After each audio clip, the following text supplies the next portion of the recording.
Yes, you see, Mufti Sahab says that if you have a problem, then you have to connect to Allah subhanahu wa ta'ala.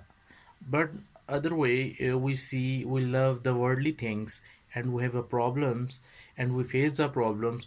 We call upon those people where we connect the worldly things. At first, word is uttered at our tongue that this problem is solved by the doctors. This problem is solved by our connected life routines. So no, when we problem, you call Allah subhanahu wa ta'ala. قالوا إنا لله وإنا إليه راجعون. Allah love those peoples. The first thing a believer should do is connect to Allah. الذين إذا أصابتهم مصيبة قالوا إنا لله وإنا إليه راجعون.